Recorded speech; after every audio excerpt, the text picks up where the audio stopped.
ಓಂ ಶ್ರೀ ಸಾಯಿರಾಮ್. ಶ್ರೀ ಸತ್ಯಸಾಯಿ ಲೋಕಸೇವಾ ಗುರುಕುಲಂ ಆನ್ಲೈನ್ ತರಗತಿಗೆ ಹಾರ್ದಿಕ ಸ್ವಾಗತ. ಪ್ರೀತಿಯ ವಿದ್ಯಾರ್ಥಿಗಳೇ, ನಾವಿವತ್ತು 6ನೇ ತರಗತಿಯ ಪೂರಕ ಪಾಠಗಳಲ್ಲಿ ಬರುವಂತಹ ಒಂದು ಪದ್ಯದ ಬಗ್ಗೆ ತಿಳ್ಕೊಳ್ಳೋಣ. ಆ ಪದ್ಯ ಯಾವುದು ಅಂತ ಹೇಳಿದರೆ ಇರುವೆಯ ಪಯಣ. ಈ ಇರುವೆಯ ಪಯಣ ಪದ್ಯವನ್ನು ತಿಳ್ಕೊಳ್ಳುವ ಮುಂಚೆ ನಾವು ಈ ಒಂದು ಪದ್ಯವನ್ನು ಬರೆದಿರುವಂತಹ ಕವಿಯ ಬಗ್ಗೆ ತಿಳ್ಕೊಳ್ಳೇಬೇಕು. ಈ ಇರುವೆಯ ಪಯಣ ಪದ್ಯವನ್ನು ಬರೆದಿರುವಂತಹ ಕವಿ ಎನ್.ಎಸ್. ಲಕ್ಷ್ಮೀನಾರಾಯಣ ಭಟ್ಟ. ಎನ್.ಎಸ್. ಲಕ್ಷ್ಮೀನಾರಾಯಣ ಭಟ್ಟರವರು 1936 ಅಕ್ಟೋಬರ್ 29ರಂದು ಜನಿಸ್ತಾರೆ. ಯಾವಾಗ ಜನಿಸ್ತಾರೆ? ಅಕ್ಟೋಬರ್ 29, 1936ರಲ್ಲಿ ಜನಿಸ್ತಾರೆ. ಹಾಗೆಯೇ ಇವರು ಇಹಲೋಕವನ್ನು ತ್ಯಜಿಸಿರುವಂತಹ ದಿನ ಅಂದರೆ ಮರಣವನ್ನು ಹೊಂದಿದಂತಹ ದಿನ ಮಾರ್ಚ್ 6, 2021. ಮಾರ್ಚ್ 6, 2021ರಂದು ಇವರು ಮರಣವನ್ನು ಹೊಂದಿದರು, ಅಂದರೆ ನಿಧನರಾದರು, ಸಾವನ್ನಪ್ಪಿದರು.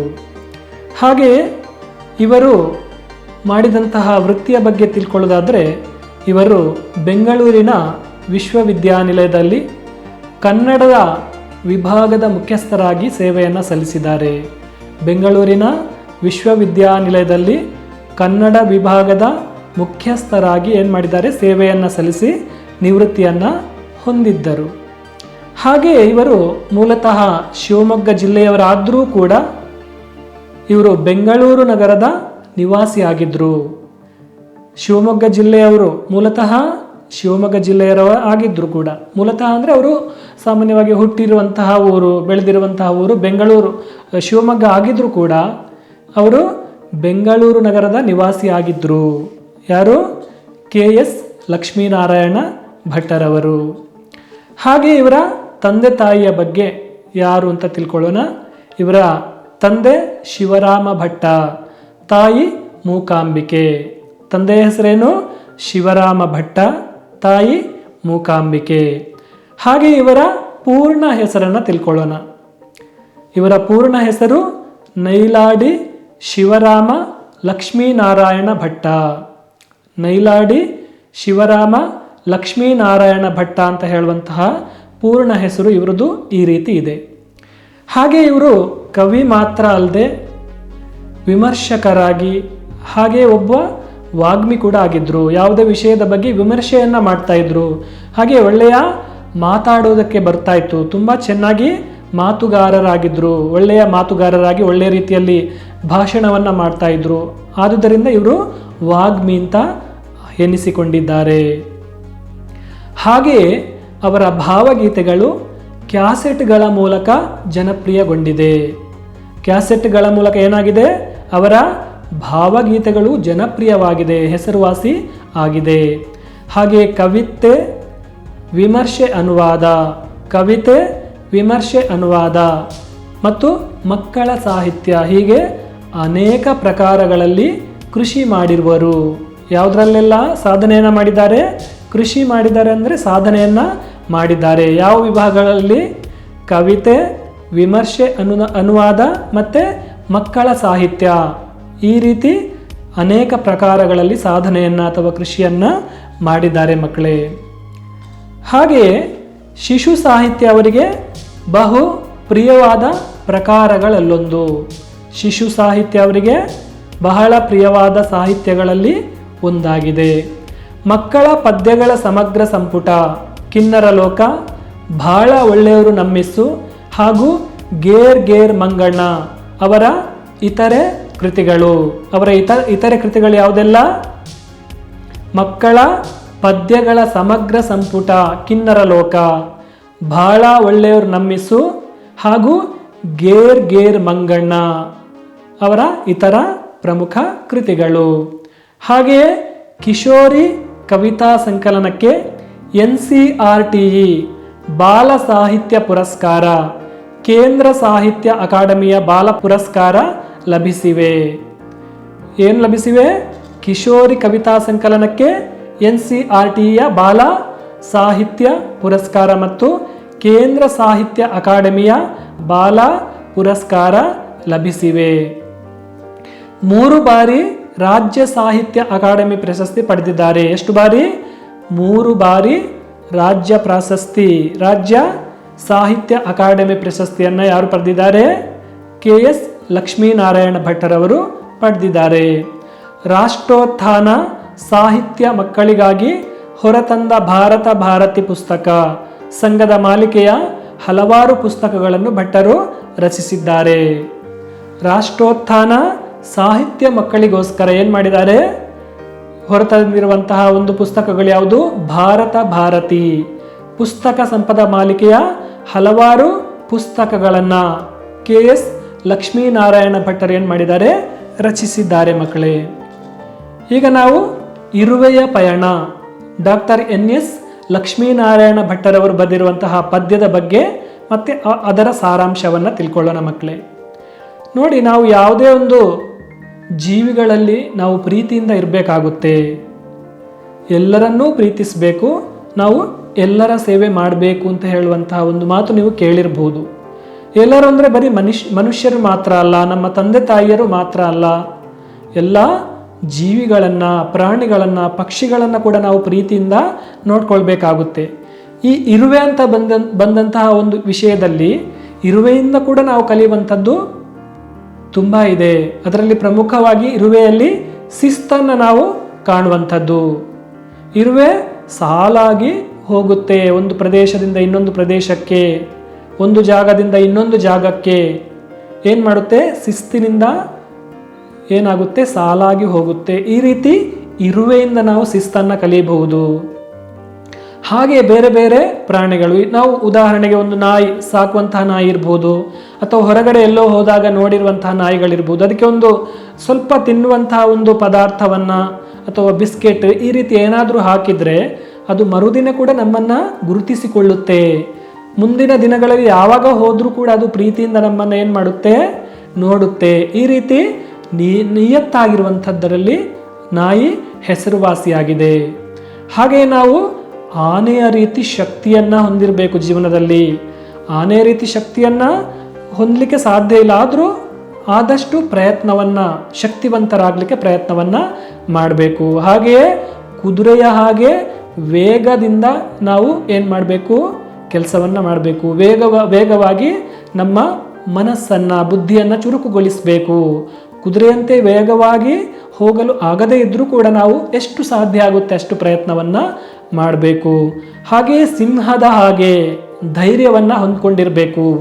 ಸಿಂಹವನ್ನು ನೀವು ಕೆಲವರು ನೋಡಿರ್ತೀರಾ, ಕೆಲವರು ಚಿತ್ರಗಳಲ್ಲಿ ನೋಡಿರ್ತೀರಾ, ಸಿನಿಮಾಗಳಲ್ಲಿ ನೋಡಿರ್ತೀರಾ. ಹಾಗೆ ಸಿಂಹದ ಹಾಗೆ ನಾವು ಧೈರ್ಯಶಾಲಿಗಳಾಗಿರಬೇಕು. ಅಷ್ಟೊಂದು ಧೈರ್ಯಶಾಲಿ ಆಗಲಿಕ್ಕೆ ಆಗದಿದ್ದರೂ ಕೂಡ ಸಾಕಾಗುವಷ್ಟು ಪ್ರಯತ್ನ ಮಾಡಿ ಎಷ್ಟಾಗುತ್ತೆ ಅಷ್ಟು ನಾವು ಏನು ಮಾಡಬೇಕು? ಧೈರ್ಯವನ್ನು ಜೀವನದಲ್ಲಿ ತಂದುಕೊಳ್ಬೇಕು. ಈ ರೀತಿ ಕಾಗೆಗಳಲ್ಲಿ ನಾವು ಒಗ್ಗಟ್ಟನ್ನು, ಯಾವುದೇ ಒಂದು ಮಾಂಸದ ತುಂಡು ಸಿಕ್ಕಿದ್ರೆ ತನ್ನ ಬಳಗವನ್ನೆಲ್ಲ ಕರೆದು ಏನು ಮಾಡುತ್ತೆ? ಅದು ಹಂಚಿ ತಿನ್ನುತ್ತೆ.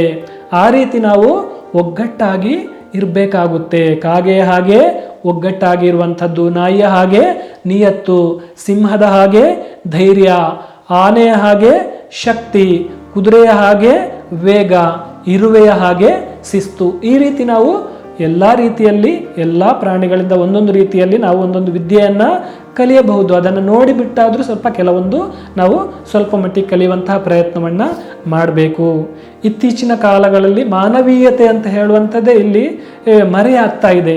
ಆದುದರಿಂದ ನಾವು ಮಾನವರಾಗಿದ್ದು ಮಾನವರಂತೆ ವರ್ತಿಸಬೇಕು. ಮಾನವತ್ವದಿಂದ ಏನಾಗಬೇಕು? ಮಾಧವತ್ವಕ್ಕೆ ಹೋಗಬೇಕು ಅಂತ ಹೇಳಿ ಭಗವಾನ್ ಶ್ರೀ ಸತ್ಯಸಾಯಿ ಬಾಬಾರವರು ಹೇಳ್ತಾರೆ. ದಾನವತ್ವದಿಂದ ಮಾನವತ್ವಕ್ಕೆ, ಮಾನವತ್ವದಿಂದ ಮಾಧವತ್ವಕ್ಕೆ. ನರನೇ ನಾರಾಯಣನಾಗಬೇಕು, ಮಾನವನೇ ಮಾಧವನಾಗಬೇಕು ಅಂತ ಹೇಳ್ತಾರೆ. ಎಲ್ಲ ಪ್ರೀತಿಯನ್ನು ಎಲ್ಲ ಪ್ರಾಣಿಗಳಲ್ಲಿ, ಎಲ್ಲ ಪಕ್ಷಿಗಳಲ್ಲಿ, ಎಲ್ಲ ಜೀವಿಗಳಲ್ಲಿ, ಸಕಲ ಜೀವರಾಶಿಗಳಲ್ಲಿ ನಾವು ಪ್ರೀತಿಯಿಂದ ಇರಬೇಕು. ಹಾಗಂತ ಹೇಳಿ ಎಲ್ಲರಲ್ಲಿ ನಮ್ಮ ಪ್ರೀತಿಯನ್ನು ತೋರ್ಪಡಿಸಲಿಕ್ಕೆ ಸಾಧ್ಯ ಇಲ್ಲ. ಒಂದು ಜಿಂಕೆಯ ಮರಿಯನ್ನು ನೋಡಿ ನಾವೇನು ಮಾಡಬೇಕು? ಸಾಮಾನ್ಯವಾಗಿ ಎಲ್ಲರೂ ಕೂಡ ಅದನ್ನು ಮುದ್ದಾಡೋದಕ್ಕೆ ಬಯಸ್ತಾರೆ. ತಬ್ಕೊಳ್ತಾರೆ. ಚಿಕ್ಕ ನಾಯಿ ಮರಿ ಮುದ್ದಾಗಿದ್ರೆ ಅದನ್ನೇನು ಮಾಡ್ತಾರೆ, ತಬ್ಕೊಳ್ತಾರೆ. ಒಂದು ಆಕಳು ಅಥವಾ ಆ ಒಂದು ಹಸುವಿನ ಕರುವನ್ನ ಹಿಡ್ಕೊಂಡು ನಾವು ಚೆನ್ನಾಗಿದೆ ಅಂತ ಹೇಳಿ ಏನು ಮಾಡ್ತೀವಿ, ಮುದ್ದು ಮಾಡ್ತೀವಿ. ಹಾಗಂತ ಹೇಳಿಕೆ ಎಲ್ಲ ಜೀವಿಗಳಲ್ಲಿ ಅದನ್ನು ತೋರ್ಪಡಿಸ್ಲಿಕ್ಕೆ ಸಾಧ್ಯ ಇಲ್ಲ. ಅಂದರೆ ನಾವು ಅಷ್ಟು ಪ್ರೀತಿಯಿಂದ ಅದರಲ್ಲಿ ವರ್ತಿಸ್ತಾ ಇದ್ದೀವಿ ಅಂತ ಕೆಲವೊಂದು ಪ್ರಾಣಿಗಳಿಗೆ ಗೊತ್ತಾಗಲ್ಲ. ಈಗ ಹೋಗಿ ನಾವು ಹುಲಿ, ಸಿಂಹ ಇಂತಹ ಪ್ರಾಣಿಗಳಲ್ಲಿ ಹೋಗಿ ತಬ್ಕೊಂಡು ಮುದ್ದು ಮಾಡಲಿಕ್ಕೆ ನಾವು ಮುಂದಾಗ್ತೀವಾ? ಇಲ್ಲ. ಆದರೆ ನಾವು ಪ್ರೀತಿಯಿಂದ ಇರಬೇಕು, ಅದನ್ನು ತೋರ್ಪಡಿಸ್ಲಿಕ್ಕೆ ಆಗಲ್ಲ. ಅದಕ್ಕೆ ಇವರು ಪ್ರೀತಿ ಮಾಡ್ತಾ ಇದ್ದಾರೆ ನಮ್ಮನ್ನು ಅಂತ ಹೇಳಿ ಗೊತ್ತಾಗಲ್ಲ. ಅದರಿಂದ ನಮಗೆ ಅಪಾಯ ಕೂಡ ಆಗ್ಬೋದು. ನಾವು ತೋರ್ಪಡಿಸದೆ ಮನಸ್ಸಿನಲ್ಲಿಯೇ ಪ್ರೀತಿಯನ್ನು ಕೆಲವೊಂದು ಪ್ರಾಣಿ ಪಕ್ಷಿಗಳಲ್ಲಿ ಇಟ್ಕೊಂಡಿರಬೇಕಾಗುತ್ತೆ. ಈಗ ಹಾವಿನ ಜೊತೆ ನಾವು ಪ್ರೀತಿಯಿಂದ ಮುದ್ದಾಡೋಕ್ಕಾಗುತ್ತಾ? ಇಲ್ಲ. ಚೇಳಿನ ಜೊತೆ ಪ್ರೀತಿಯಿಂದ ಮುದ್ದಾಡೋಕ್ಕಾಗುತ್ತಾ? ಇಲ್ಲ. ಪ್ರೀತಿ ಇರಬೇಕು, ಆದರೆ ಕೆಲವೊಂದು ಪ್ರಾಣಿಗಳಲ್ಲಿ ಎಷ್ಟಿರಬೇಕೋ ಮನಸ್ಸಿನೊಳಗೆ ಅಷ್ಟೇ ಇಟ್ಕೊಂಡಿರಬೇಕಾಗುತ್ತೆ. ಅದರಿಂದ ಕೆಲವು ಸಲ ಅಪಾಯ ಕೂಡ ಆಗುತ್ತೆ. ಈಗ ನಾವು ಈ ಪದ್ಯದ ಕಡೆಗೆ ಬರೋಣ ಮಕ್ಕಳೇ. ಇರುವೆಯ ಪಯಣ ಎಂಬ ಪದ್ಯದ ಬಗ್ಗೆ ತಿಳ್ಕೊಳ್ಳೋಣ. ಇರುವೆ ಇರುವೆ ಬಾಯಿಲ್ಲಿ ಯಾವ್ಯಾವ ಊರು ನೋಡಿದ್ದಿ, ಯಾವ್ಯಾವ ಊರಿನಲ್ಲಿ ಏನೇನು ಕಂಡು ಈಗ ಎಲ್ಲಿಗೆ ಹೊರಟಿದ್ದಿ. ನೋಡಿ, ಡಾಕ್ಟರ್ NS ಲಕ್ಷ್ಮೀನಾರಾಯಣ ಭಟ್ಟರವರು ತನ್ನದೇ ಆಗಿರುವಂತಹ ಕಲ್ಪನೆಯಲ್ಲಿ ಏನು ಮಾಡ್ತಾ ಇದ್ದಾರೆ, ಇರುವೆಗೆ ಪ್ರಶ್ನೆಯನ್ನ ಮಾಡ್ತಾ ಇದ್ದಾರೆ. ಹಾಗೆ ಇರುವೆ ಯಾವ ರೀತಿ ಉತ್ತರ ಕೊಡ್ಬೋದು ಅಂತ ಹೇಳಿ ಕವಿಯವರು ಅವರದ್ದೇ ಆಗಿರುವಂತಹ ಕಲ್ಪನೆಯಲ್ಲಿ ಆ ಒಂದು ಉತ್ತರವನ್ನು ಹೀಗೆ ಇರುತ್ತೆ ಅಂತ ಅಂದ್ಕೊಂಡು ಆ ಇರುವೆಯ ಮಾತನ್ನು ಕೂಡ ಇಲ್ಲಿ ವ್ಯಕ್ತಪಡಿಸ್ತಾರೆ. ಮೊದಲಿಗೆ ಏನು ಕೇಳ್ತಾರೆ ಇರುವೆ ಹತ್ರ, ಇರುವೆ ನೀನು ಬಾ, ಇಲ್ಲಿಗೆ ಬಾ, ಇಲ್ಲಿ ಊರೂರೆಲ್ಲ ಸುತ್ತುತ್ತಾ ಇರ್ತೀಯ, ನೀನು ಯಾವ ಊರನ್ನ ನೋಡಿದ್ದೀಯಾ, ಬಾ ಇಲ್ಲಿಗೆ ಹೇಳು ನನಗೆ ಅಂತ ಹೇಳಿ ಕವಿ ಇರುವೆಯಲ್ಲಿ ಪ್ರಶ್ನೆಯನ್ನು ಮಾಡುವಂಥದ್ದನ್ನು ಇಲ್ಲಿ ತನ್ನದೇ ಆಗಿರುವಂತಹ ಕಲ್ಪನೆಯಲ್ಲಿ ಕವಿಯವರು ವ್ಯಕ್ತಪಡಿಸಿದ್ದಾರೆ. ಹಾಗೆ ಯಾವ ಊರು ನೋಡಿದ್ದಿ ಅಂತ ಕೇಳಿ ಪ್ರಶ್ನೆಯನ್ನು ಏನು ಮಾಡ್ತಾರೆ, ಯಾವ ಊರಿಗೆ ಹೋಗಿ ಏನೇನನ್ನು ನೋಡಿದ್ದೀಯಾ, ಏನೇನು ಕಂಡಿ, ಯಾವ ಊರಿನಲ್ಲಿ ಏನೇನನ್ನು ಕಂಡಿದ್ದೀಯಾ, ನೋಡಿದ್ದೀಯಾ ಎಂಬ ಪ್ರಶ್ನೆಯನ್ನು ಕೇಳ್ತಾರೆ. ಕೊನೆಯ ಪ್ರಶ್ನೆ ಏನು, ಈಗ ಎಲ್ಲಿಗೆ ಹೊರಟಿದ್ದಿ, ಯಾವ ಊರಿಗೆಲ್ಲ ಹೋಗಿದ್ದಿ, ಯಾವ ಊರಿನಲ್ಲಿ ಏನೇನು ಕಂಡಿದ್ದಿ, ಈಗ ಎಲ್ಲಿಗೆ ಹೊರಟಿದ್ದಿ. ಈ ರೀತಿಯ ಪ್ರಶ್ನೆಗಳನ್ನು ಇರುವೆಯ ಮೇಲೆ ಏನು ಮಾಡ್ತಾರೆ, ಪ್ರಶ್ನೆಗಳ ಸುರಿಮಳೆಯನ್ನು ಇಲ್ಲಿ ಕವಿಯವರು ಡಾಕ್ಟರ್ NS ಲಕ್ಷ್ಮೀನಾರಾಯಣ ಭಟ್ಟರವರು ಕೇಳುತ್ತಾರೆ. ಹಾಗೆ ಏನಾಗುತ್ತೆ ಮುಂದಿನ ಭಾಗದಲ್ಲಿ, ಈ ಒಂದು ಇರುವೆ ಯಾವ ರೀತಿ ಉತ್ತರವನ್ನು ಕೊಡುತ್ತೆ ಅಂತ ಹೇಳಿ ತನ್ನದೇ ಆಗಿರುವಂತಹ ಕಲ್ಪನೆಯಲ್ಲಿ ಇಲ್ಲಿ ಏನು ಕೊಟ್ಟಿದ್ದಾರೆ ಕವಿಗಳು, ಬಾಗಿಲ ಸಂದು, ಗೋಡೆ ಬಿರುಕು, ಬೆಲ್ಲದ ಡಬ್ಬ ಹಿತ್ಲು, ತಿಂಡಿ ಇರೋ ಹುಡುಗನ ಜೇಬು, ಹಾಲಿನ ಪಾತ್ರೆ ಸುತ್ತಲು. ಬಾಗಿಲ ಸಂದು, ಗೋಡೆ ಬಿರುಕು, ಇದೆಲ್ಲ ಅದಕ್ಕೆ ಒಂದು ಊರಿದ್ದ ಹಾಗೆ, ಇರುವೆಗೆ ಇದೊಂದು ಊರು ಇದ್ದ ಹಾಗೆ ಅಂತ ಹೇಳಿ ಕವಿ ಇಲ್ಲಿ ಕಲ್ಪನೆ ಮಾಡ್ಕೊಂಡು ಹೇಳ್ತಾ ಇದ್ದಾರೆ. ಈ ರೀತಿ ಉತ್ತರವನ್ನ ಇರುವೆಯಿಂದ ಬಯಸ್ತಾ ಇದ್ದೀನಿ ಅಂದ್ರೆ ಆ ರೀತಿ ಅದು ಉತ್ತರ ಕೊಡುತ್ತೆ ಅಂತ ಹೇಳುವಂತಹ ಭಾವನೆಯಿಂದ ಹೇಳ್ತಾ ಇದ್ದಾರೆ.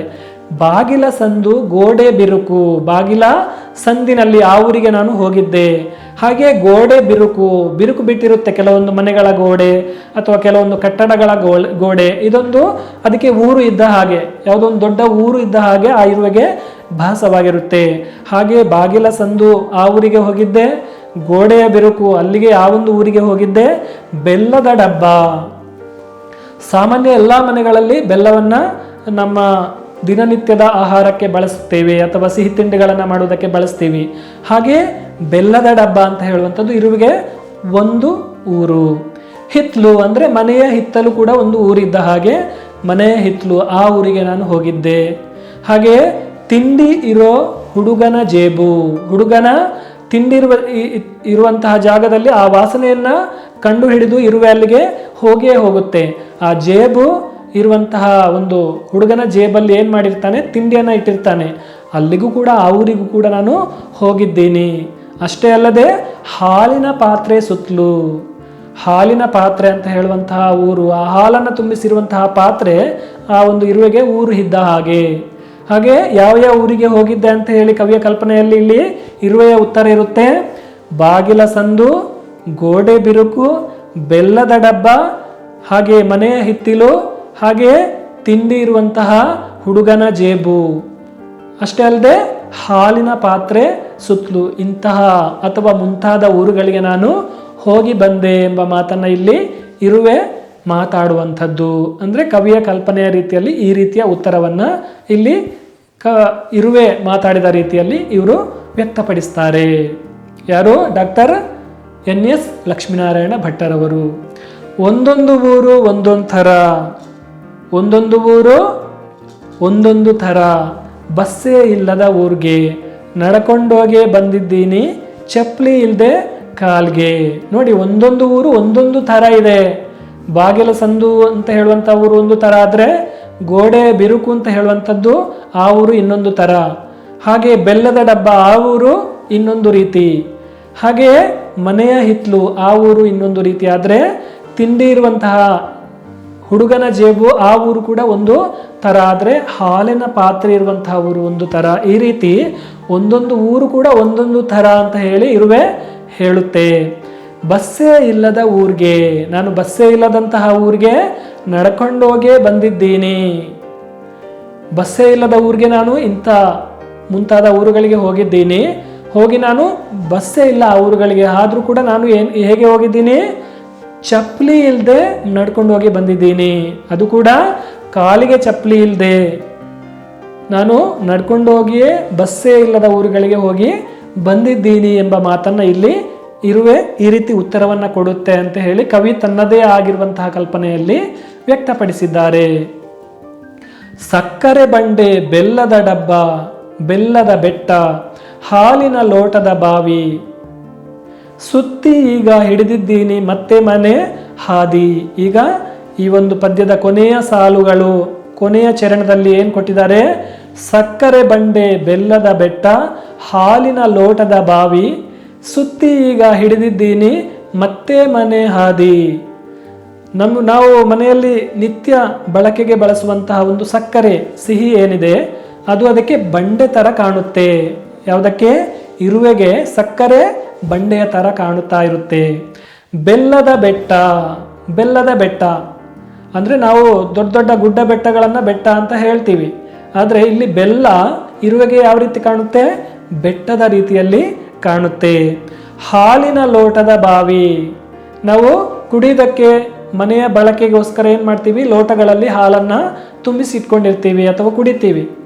ಆ ಹಾಲು ತುಂಬಿಸಿಟ್ಟಿರುವಂತಹ ಒಂದು ಲೋಟ ಅದಕ್ಕೆ ಹಾಲಿನ ಬಾವಿ ಥರ ಕಾಣುತ್ತೆ. ಇರುವೆಗೆ ಹಾಲಿನ ಲೋಟ ಬಾವಿಯ ಹಾಗೆ ಕಾಣುತ್ತೆ. ಸುತ್ತಿ ಈಗ ಹಿಡಿದಿದ್ದೀನಿ, ಇಲ್ಲೆಲ್ಲ ಸುತ್ತಾಡಿ ನಾನು ಎಲ್ಲಿ ಯಾವ ದಾರಿ ಹಿಡಿದಿದ್ದೀನಿ ಅಂತ ಹೇಳುತ್ತೆ. ಮತ್ತೆ ಮನೆಯ ಹಾದಿ, ನನ್ನ ಮನೆಗೆ ಹೋಗುವಂತಹ ದಾರಿಯನ್ನು ಹಿಡ್ಕೊಂಡು ಹೋಗ್ತಾ ಇದ್ದೀನಿ. ನೋಡಿ, ನೀವು ದಾರಿಯಲ್ಲಿ ಹೋಗಬೇಕಾದ್ರೆ ಇರುವೆಗಳು ಸಾಲಾಗಿ ಹೋಗ್ತಾ ಇರುತ್ತೆ. ಅದನ್ನು ನೀವು ತೊಂದರೆ ಕೊಡ್ತೀರಾ, ಏನಾದರೂ ಅದಕ್ಕೆ ಕೋಲ್ ಅಡ್ಡ ಇಡುವಂಥದ್ದು ಅಥವಾ ಕೈ ಇಡುವಂಥದ್ದು. ಅದು ದಾರಿಯಲ್ಲಿ ಹೋಗಬೇಕಾದ್ರೆ ದಾರಿ ಮಧ್ಯದಲ್ಲಿ ಕೈ ಇಟ್ಟರೆ ಅದು ಏನು ಮಾಡುತ್ತೆ? ಬೇರೆ ಜಾಗವನ್ನು ಹೋಗಿ ಏನು ಮಾಡುತ್ತೆ? ಆಚೀಚೆ ತಪ್ಪಿಸ್ಕೊಂಡು ಹೋಗ್ತಾ ಇರುತ್ತೆ. ನಾವು ಮತ್ತೆ ಕೈ ತೆಗೆದಾಗ ಅದು ಬೇರೆ ದಾರಿಯನ್ನು ಹೋಗ್ತಾ ಇದ್ರೂ ಕೂಡ ಮತ್ತೆ ಅದು ಯಾವ ದಾರಿಯನ್ನು ಹಿಡಿದು ಹೋಗಬೇಕಾಗಿತ್ತು ಅದೇ ದಾರಿಯನ್ನು ಕಂಡು ಹಿಡ್ಕೊಂಡು ಅದು ಹೋಗುತ್ತೆ. ನೀವು ಯಾವ ರೀತಿ ಅದಕ್ಕೆ ತೊಂದರೆಯನ್ನು ಕೊಟ್ಟರು ಕೂಡ ದಾರಿಯಲ್ಲಿ ಅದು ನಡೀತಾ ಹೋಗಬೇಕಾದ್ರೆ ಕೈಯನ್ನು ಹಿಡಿದ್ರೂ ಕೂಡ ಆ ದಾರಿಯಲ್ಲಿ ಮಧ್ಯ ದಾರಿಯಲ್ಲಿ ಕೈಯ ಹಿಡಿಯುವಂತಹ ಸಂದರ್ಭದಲ್ಲಿ ಕೈ ತೆಗೆದಾಗ ಮತ್ತೆ ಅದು ತಪ್ಪಿಸಿಕೊಂಡು ಬೇರೆ ದಾರಿಯಲ್ಲಿ ಹೋಗ್ತಾ ಇದ್ರೂ ಕೂಡ ಮತ್ತೆ ಅದೇ ದಾರಿಯನ್ನು ಹುಡುಕೊಂಡು ಸರಿಯಾದ ಹಾದಿಯಲ್ಲಿಯೇ ಆ ಇರುವೆಗಳು ಹೋಗ್ತಾ ಇರುತ್ತೆ. ಈ ರೀತಿ ಒಂದು ಬುದ್ಧಿಶಾಲಿ ಆಗಿರುವಂತಹ ಶಿಸ್ತು ಅಂದರೆ ಸಾಲಾಗಿ ಹೋಗುವಂತಹ ಇರುವೆಗಳನ್ನು ಈ ರೀತಿ ನಾವು ಅದೇ ರೀತಿ ನೋಡ್ತೀವಿ. ಸಾಮಾನ್ಯವಾಗಿ ಎಲ್ಲ ಕಡೆ ನೀವು ನೋಡಿರ್ಬೋದು, ಏನಾದರೂ ಅದಕ್ಕೆ ತೊಂದರೆ ಕೊಟ್ಟರೆ, ಕೈ ಹಿಡಿದ್ರೆ, ಏನಾದರೂ ಯಾವುದಾದ್ರೂ ವಸ್ತುವನ್ನು ಹಿಡಿದ್ರೆ ಆ ಒಂದು ದಾರಿಯ ಮಧ್ಯೆ ಅದು ತಪ್ಪಿಸ್ಕೊಂಡು ಬೇರೆ ದಾರಿಯಲ್ಲಿ ಹೋದರೂ ಕೂಡ ಮತ್ತೆ ನಾವು ಏನು ಮಾಡಬೇಕು? ಕೈಯನ್ನು ಹಿಂದೆ ತೆಗೆದಾಗ ಅಥವಾ ಒಂದು ವಸ್ತುವನ್ನು ಹಿಂದೆ ತೆಗೆದಾಗ ಅಥವಾ ವಸ್ತುವನ್ನು ದಾಟಿ ಏನು ಮಾಡುತ್ತೆ? ಮುಂದ್ಗಡೆಯಿಂದ ಸ್ವಲ್ಪ ಹೋಗಿ ಮತ್ತೆ ಅದೇ ಹಾದಿಯನ್ನು ಅದಕ್ಕೆ ಯಾವ ದಾರಿಯಲ್ಲಿ ಹೋಗಬೇಕಿತ್ತೋ ಅದೇ ದಾರಿಯಲ್ಲಿ ಆ ಇರುವೆಗಳು ಸಾಲಾಗಿ ಶಿಸ್ತಿನಿಂದ ಹೋಗುತ್ತೆ. ದಾರಿ ತಪ್ಪಿಸುವಂಥ ಕೆಲಸ ಮಾಡಿದರೂ ಕೂಡ ಅದು ಮತ್ತೆ ದಾರಿ ತಪ್ಪಲ್ಲ, ಮತ್ತೆ ಕೊನೆಗೆ ಅದೇ ದಾರಿಯಲ್ಲೇ ಹೋಗುತ್ತೆ. ಹಾಗೆ ಇಲ್ಲಿ ಏನು ಮಾಡುತ್ತೆ? ಇಂತಹ ಊರುಗಳಿಗೆಲ್ಲ ಹೋಗಿ ಸಕ್ಕರೆ ಬಂಡೆ, ಬೆಲ್ಲದ ಬೆಟ್ಟ, ಹಾಲಿನ ಲೋಟದ ಬಾವಿ ಇದೆಲ್ಲ ಸುತ್ತಬಿಟ್ಟು ನಾನು ನನ್ನ ಮನೆಯ ದಾರಿಯನ್ನು ಹಿಡ್ಕೊಂಡು ಹೋಗ್ತಾ ಇದ್ದೀನಿ ಎಂಬ ಮಾತನ್ನು ಇಲ್ಲಿ ಇರುವೆ ಹೇಳ್ತಾ ಇದೆ. ಕವಿಗಳ ಪ್ರಶ್ನೆಗೆ ಇರುವೆ ಹೇಳ್ತಾ ಇದೆ. ಈ ರೀತಿ ಒಂದು ಇರುವೆಯ ಮಾತನ್ನು ತನ್ನದೇ ಆಗಿರುವಂತಹ ಕಲ್ಪನೆಯಲ್ಲಿ NS ಲಕ್ಷ್ಮೀನಾರಾಯಣ ಭಟ್ಟರವರು, ಯಾರು? ಡಾಕ್ಟರ್ NS ಲಕ್ಷ್ಮೀನಾರಾಯಣ ಭಟ್ಟರವರು ಕವಿಗಳು ಇಲ್ಲಿ ಹೇಳ್ತಾ ಇದ್ದಾರೆ. ಮಕ್ಕಳೇ, ಇಲ್ಲಿಗೆ ಈ ಒಂದು ಪದ್ಯ ಇಲ್ಲಿಗೆ ಮುಗಿಯುತ್ತೆ. ಈಗ ನಾವು ಈ ಒಂದು ಪದ್ಯ ಭಾಗದ ಪ್ರಶ್ನೆಗಳಿಗೆ ಉತ್ತರವನ್ನು ತಿಳ್ಕೊಳ್ಳೋಣ ಮಕ್ಕಳೇ. ಕೆಳಗಿನ ಪ್ರಶ್ನೆಗಳಿಗೆ ಉತ್ತರಿಸಿರಿ. ಮೊದಲನೆಯ ಪ್ರಶ್ನೆ ಏನು? ಇರುವೆ ಯಾವ ಯಾವ ಊರುಗಳನ್ನು ನೋಡಿ ಬಂದಿದೆ? ಇರುವೆ ಯಾವ ಯಾವ ಊರುಗಳನ್ನು ನೋಡಿ ಬಂದಿದೆ?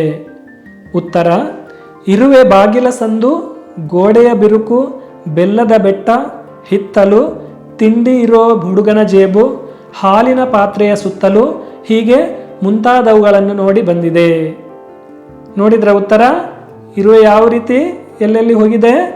ಬಾಗಿಲ ಸಂದು, ಗೋಡೆಯ ಬಿರುಕು, ಬೆಲ್ಲದ ಡಬ್ಬ, ಹಿತ್ತಲು, ತಿಂಡಿ ಇರೋ ಹುಡುಗನ ಜೇಬು, ಹಾಲಿನ ಪಾತ್ರೆಯ ಸುತ್ತಲೂ, ಹೀಗೆ ಮುಂತಾದವುಗಳನ್ನು ನೋಡಿ ಬಂದಿದೆ. ಎರಡನೆಯ ಪ್ರಶ್ನೆ: ಬಸ್ಸೇ ಇಲ್ಲದ ಊರಿಗೆ ಇರುವೆ ಹೋಗಿ ಬಂದದ್ದು ಹೇಗೆ? ಬಸ್ಸೇ ಇಲ್ಲದ ಊರಿಗೆ ಇರುವೆ ಹೋಗಿ ಬಂದಿದ್ದು ಹೇಗೆ?